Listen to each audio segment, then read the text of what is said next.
Hello everyone. අදත් අපි අලුත් word එකක් ඉගෙන ගන්න හදන්නේ. විශේෂයෙන්ම IELTS වගේ exams කරන අය නිතරම තමන්ගේ writing සහ speaking වලදී එකම වචනේ නැවත නැවත repeat කරනවා වැඩි. විශේෂයෙන්ම නිතර repeat වෙන වචන වලට මොනවද පාවිච්චි කරන්න පුළුවන් alternatives නැත්නම් සමාන පද මොනවද කියලා ලොකු අදහසක් නැහැ. ඉතින් නිතර අපිට අවශ්‍ය වෙන වචනයක් තමයි bad.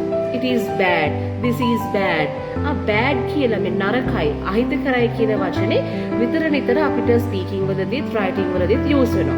ඉතින් මේවට ලස්සන synonyms තියෙනවා. හැබැයි ඒ synonyms පාවිච්චි වෙන්න අවස්ථාන් අනුව පොඩ්ඩක් වෙනස් වෙනවා. ඉතින් හැම වචනයක් අපිට ඕන හැම තැනටම දාන්න බෑ. ඒක අපි හොඳට තේරුම් ගන්න ඕනේ. ඉතින් අද අපි එක වචනයක් කියලා දෙනවා. මෙන්න මේක detrimental. ඉතින් මෙන්න මේ වචනේ ගත්තොත් ඔයාලට bad කියන වචනේ වෙනුවට සමාන පදයක් විදිහට පාවිච්චි කරන්න පුළුවන්. ඉතින් අපි pronounce කරන්නේ කොහොමද? Detrimental. Detrimental. Example එකක් අපිට කිව්වොත් excessive screen time can have a detrimental effect on children's health.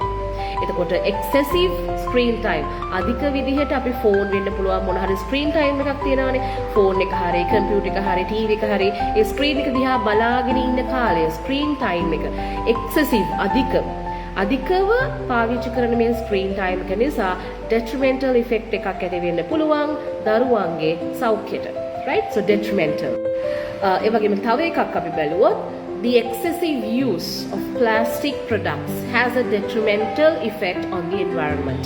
අපි අධික ලෙස ප්ලාස්ටික් නිෂ්පාදන එක ගොඩක් පරිසරයට අහිත කරයි. So deforestation can have a detrimental impact on wildlife and natural ecosystems. තව එකක් ගත්තොත් the burning of fossil fuels is detrimental to efforts to reduce climate change. ඉතින් මේ ඇවිල්ලා detrimental කියන වචනේ අපි කොහොමද පාවිච්චි කරන්නේ IELTS වලට කියන එක. IELTS වලට විතරක්ම නෙවෙයි ඔයාගේ එදිනෙදා ජීවිතයේදී පාවිච්චි කරන්න පුළුවන් ලස්සන වචනයක් තමයි මෙන්න මේ detrimental කියන්නේ.